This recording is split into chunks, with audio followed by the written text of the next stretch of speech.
Tonight, nationwide push to retrieve illegal weapons as police identify 4,098 hotspots with the potential to explode with just 46 days to the December polls. If nothing is done, then something will happen. Ghanaians shouldn't keep quiet. Communities are worse off, not because of the activities of bad people, but because good people keep quiet. So Ghanaians should not keep quiet. We should talk. We tell you why the National Commission on Small Arms and Light Weapons is asking the public to assist retrieve weapons.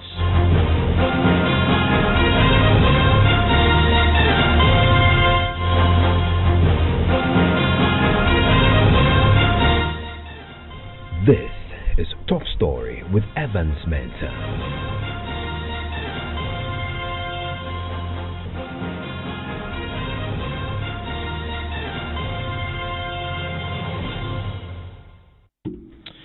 And also is always brought to you by Gassim Cement, the nation builder. Also brought to you by Vodafone. The future is exciting, ready, and Belacqua mineral water.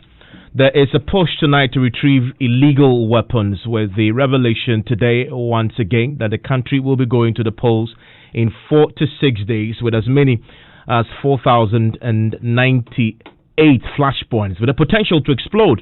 We are learning that thousands of weapons have already been retrieved. The Ashanti region has been as the region with the most potential to explode into violence with the elections approaching. We have a breakdown of where the real hotspots are and a sense of what the authorities, security agencies are planning to do, having identified them this particular. We'll also give a certain historical perspective to this. Manuel Cranting joins me with details of the Manuel. So the Ashanti region there are hotspots, but it appears Ashanti region tops it all. There's a sheer number of hotspots that it has, most potential to explode. Let's go to the specifics of that. Great. So, just like you're saying, the Ashanti region is leading the regions with most hotspots. It has 635. The Central region follows closely with 537 hotspots. The Eastern region has 405 of those.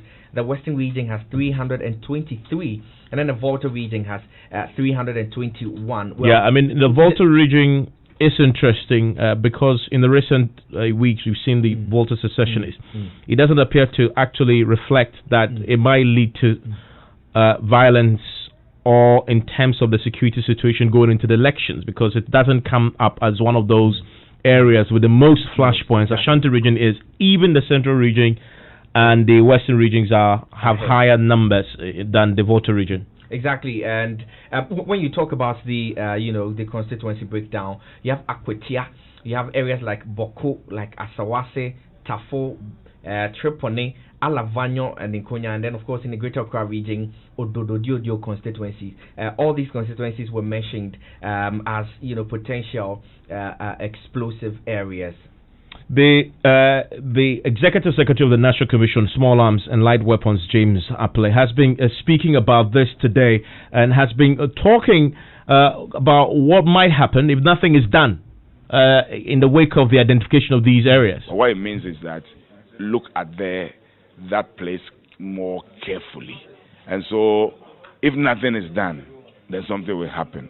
So the essence of this campaign that we are doing is that Ghanaians shouldn't keep quiet.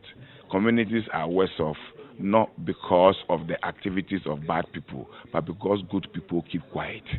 So Ghanaians should not keep quiet. We should talk. And irrespective of where you stand. As I say, we are Ghanaians first before our political persuasions come in. But that should not divide us. Elections, they are just means to select leaders. Now, we've seen recently, particularly during the time of the Volta registration, that some politicians were found either themselves wielding guns and firing in one case, or were around individuals who were reported to be their bodyguards who showed arms, as in the case in Asawase.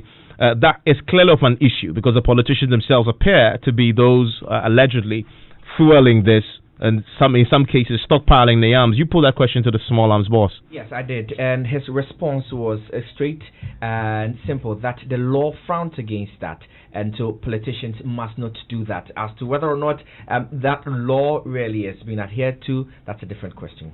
without sounding alarmist, I think we have to do more. That's the reason why you find media commission doing something, small arms commission doing an activity, peace council is doing so, the police itself, election security activated.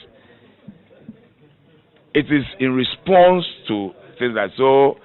As for the weapons, whether we like it or not, from what we monitor in the media space, clearly should give us an indication that people have weapons in Ghana. You to speak categorically to the issue of politicians and others wielding, small arms, whether registered or not registered. Normally, when you speak on some of these things, it raises the issue as if you want to castigate any political group.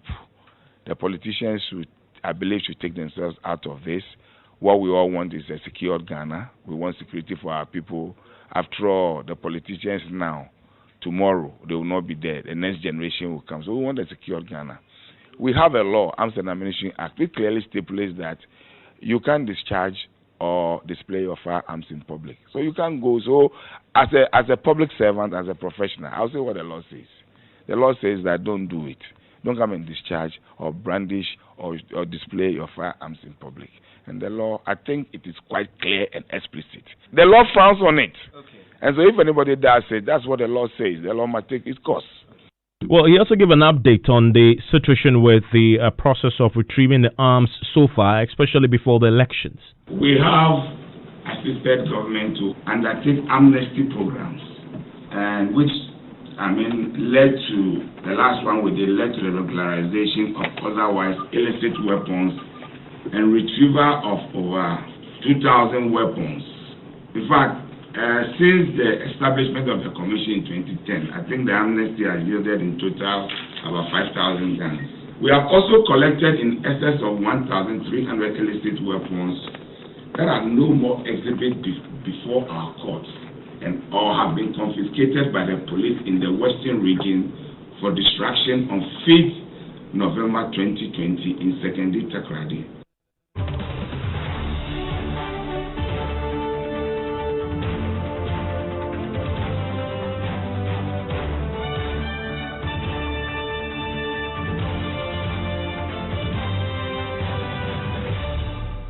Well, so the Ashanti region is again in the news for all the wrong reasons in the tabulation that the police has done now, identifying where the potential trouble spots are for this year.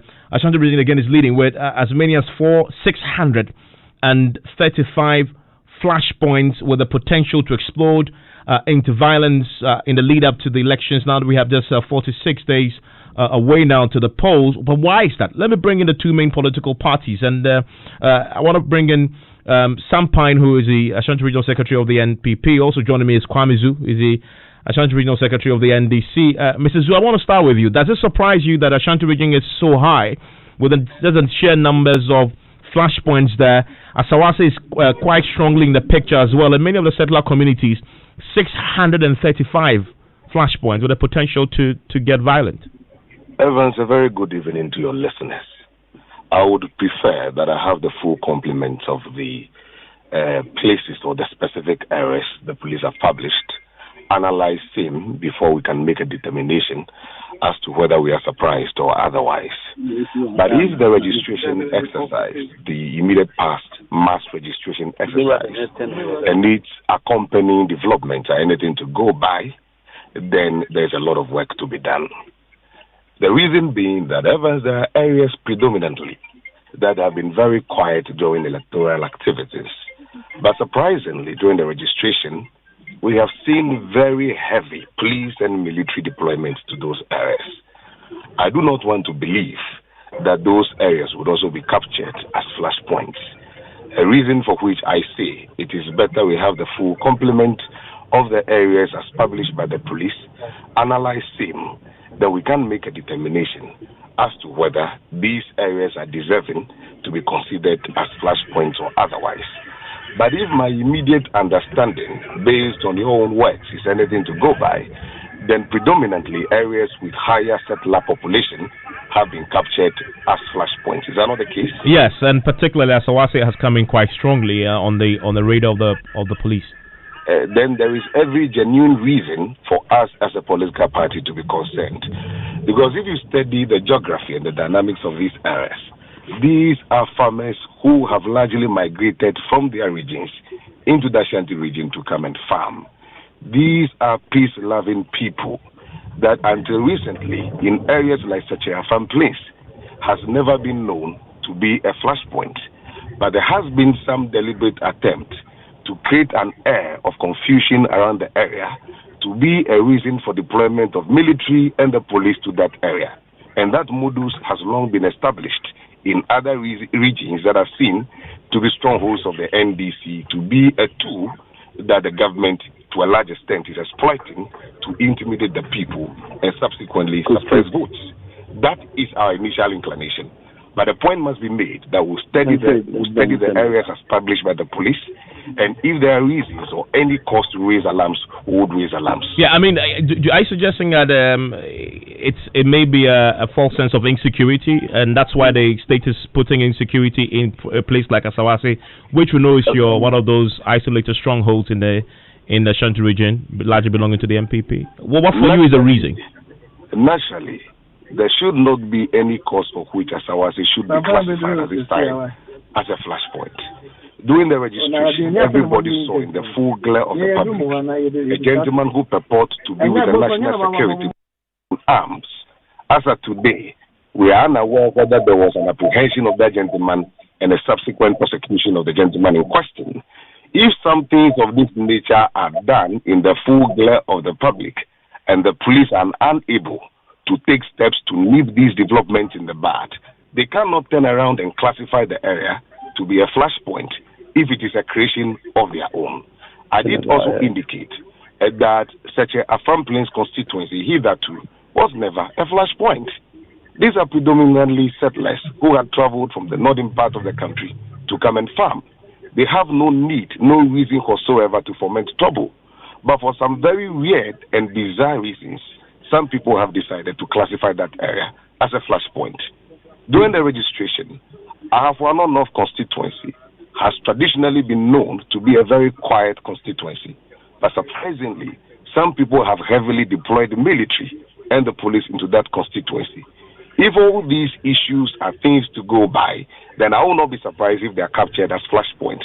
But it beats my imagination that areas where there are settler communities that are largely inclined to the NDC would be classified as flashpoints, whereas everybody knows that these are farmers and traders who have traveled to come and seek greener pastures in the Ashanti region. So we will study the list as published by the police. If there's any cause to make further comment in respect of the list, Evans would make it public. Let me bring in your colleague and friend, Sam Pine, who joins us on the telephone line as well, MPP's secretary for the region. Mr. Pine, I mean, so you listened to the police today, and they put out the figures about the Ashanti region, and your reaction is what? You accept that the Ashanti region, it's so volatile, it's become the biggest headache for the police, and from what we're hearing, they're going to be deploying a lot of attention in that particular part of the country, just because of the sheer numbers of flashpoints they have there. Exactly, Evans, and I've not read the full report, but I treat it with a lot of skepticism because 400 plus flashpoints. How do they classify the flashpoints? In fact, 635 flashpoints. Flashpoints. What kind of category did they use in the classification of the flashpoints? Were they looking at polling stations, or they're looking at communities, or they're looking at? So, for example, one of the areas they identify is, for example, Tafo. Has been singled out. Are they talking about? Are they talking about the Tafu municipality or Tafu suburbs or polling station or electoral areas? You see, at times when we look at issues, and I simply don't want to go to certain propagandas Kwame is doing by linking it to means to suppress some people from voting. The basis of this report, and according to some reports I've also read, is that they looked at what transpired during the registration exercise. In the whole of the Ashanti region, the registration exercise that ended, you couldn't count more than 30 places where we had incidents of maybe people preventing others from voting. That doesn't constitute flashpoints, because even in the registration, we never had any serious altercations or whatever when the exercise went on. So it's my imagination. That's why I say I'm skeptical about the report. But they are the people down there. If they come up with the details and tell us how they manage to classify places as being flashpoints, then we'll go into the nature of it. But as to the point of what Kwame Du was alluding to, you see, if you go to Ofinso North, you go to Tafu, take Tafu away, you go to Ahafano North. These are places that are addressed with massive Sechapram places. These are places that are contentious. You have MPP, NDC trying to snatch the seats one way or the other. So definitely the assessment will tell you there will be tension there. But looking at it as flashpoints, and 600 of them, that is it. I simply don't get it. Yeah, I mean, we're yet to get the breakdown. We've been trying to get the police and the Small Arms Commission that pulled this together to give us a sense of what was the criteria for the selection. But having said that, though, I mean, this isn't the first time that the Ashanti region has been flagged as an area to watch going into an election. There must be something fundamentally very wrong for it to constantly be coming up. And we've seen it, even going to the disturbances among your own party there. Isn't it worrying? Oh, I won't generalize issues. It makes the analysis not right. If you look at internal party politicking, it sets a different scenario. If you are looking at the general elections, it's also something else. Let's look at the last two elections, or the last election, that's this level election that we had in the region, and also the registration exercise that we had in the region. How many violent incidents did we record? Which places recorded those incidents? It's minimal. If people be truthful to themselves, the last registration, when people thought that some were not Ghanaians and that they wouldn't let them register and all that, nowhere, apart from a few places that we had incidents, nowhere did we have such magnitudes of incidents that people would classify Ashanti region. Ashanti has been a peaceful region all this while. What we don't want or what we detest is that people will feel that they have monopoly over violence and therefore they wish to unleash it on others. That's when people will allow that to happen. We need the policy and the direction of the current regional security council. In all of these, they came out with statements, gave us the rules of engagement, and things went on peacefully. I believe and I know that coming up the next election, they're going to do the same for the region. And therefore, I find it a little, weird when they put out such reports and with about 600 flashpoints, Ashanti region. How many communities are they talking about? How many polling stations? How many constituencies? So I hear both of you disputing, I mean, the veracity of this. But of course, this is a reputable, this is the police we are talking about here. I mean, this is the Small Arms Commission. I have no reason to doubt that good work has gone into this. The Small Arms Commission, their jurisdiction, I believe it's restricted to people where people hold small arms. If people are holding small arms in certain communities, is it a fact that they are going to use those arms for violence purposes? But of course, I mean, isn't there a link there? Why should they be holding illegal arms? Link there? This is politics. I mean, we've seen. If I have a pistol for my personal protection, which is illegal, which is illegally procured. Any violence, illegally procured. You are going into such a charged elections. You don't want people holding it. No, is there evidence that people have procured those arms for the election? Well, or that they have the arms already, and we have election-related activities that have gone on in the past. Were they involved in using those arms? Well, we've seen recently, I mean, significant cache of arms seized at the port, and questions have been raised about what the purpose of that was. That is a different matter altogether. If they seize caches of arms at the port, it's a different matter to the report that they are giving us. I wonder, Mr. Pratt, are you saying it's okay with 46 days on election for people to be holding and in possession of illegal weapons in a place identified? When should people hold weapons in the country? At what particular point? Illegal weapons, at no point. Legal weapons, everybody is entitled to hold the weapon. Illegal. These are illegally procured weapons. So illegal procured weapons. The people that procured the weapons have been arrested. They are in the best position to tell us where they were taking those arms to. But I don't have evidence to that they were giving it to the New Patriotic Party or they were giving it to some other persons. If they were going to use it for their business, that maybe they wanted to import weapons to the country and sell it as businessmen without going through the process, that's a different discussion altogether. And if you flash Ashanti region, and then the emphasis on Ashanti region, after 4,000 plus, you give a 600 plus flash points. That's why I said they should come out with the categorization, how they got to what made them identify places as being flash points. Mr. Zhu, so, before we get to the specifics, we are so expecting the police to break it down for us, how the method for identifying a place as a flashpoint. But before that, it remains the case that the police have made this establishment, and together with the Small Arms Commission. I wonder, as politicians going into a poll, hearing this, is there a commitment on your part to do something differently to at least bring down the tensions in that part of the country? Evans, as early as it may be, we have every justifiable cause to be suspicious. And this is why. Number one, in the Jurassic-Chedumase constituency, an area that had been peaceful, during the mass registration exercise, alleged hoodlums of the MC for the area, who coincidentally is a parliamentary candidate for the MPP, attacked the sitting member of parliament. Thereafter, the area was declared a flashpoint, an area that was peaceful. Deliberately, some people attacked the sitting member of parliament, and suddenly it became a flashpoint. As we speak, the perpetrators of that act are yet to be apprehended and possibly prosecuted. Also, in the Setiafam Plains constituency, that is our seat, the DCE, who coincidentally is the parliamentary candidate for the MPP, also, gathered military men and policemen. They made a soup at a particular registration center that some people who are deemed to be foreigners were ineligible to register. They were arrested, they were manhandled, and they were locked up. Subsequently, the same place was declared as a flashpoint. This cannot be a mere coincidence.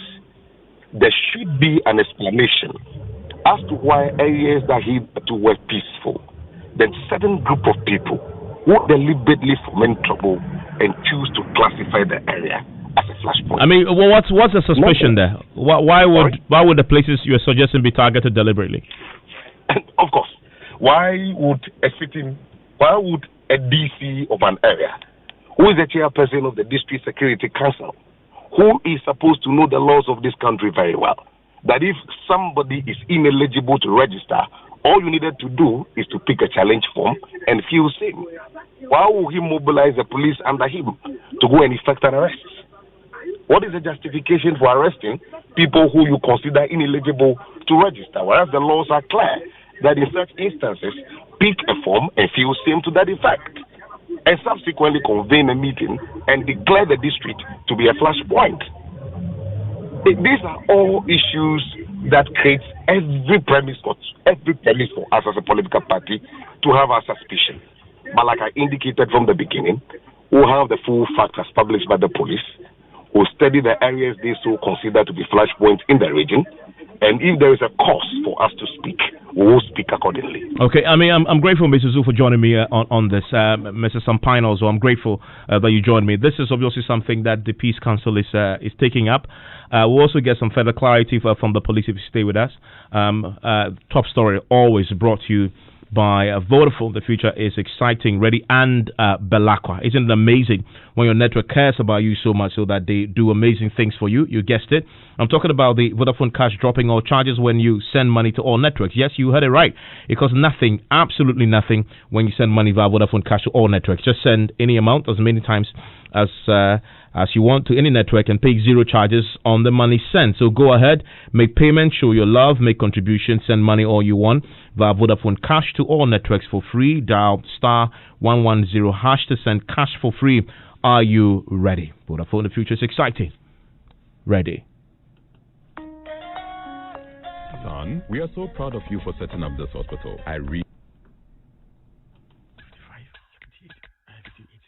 Hey, Charlie. My network is really killing me.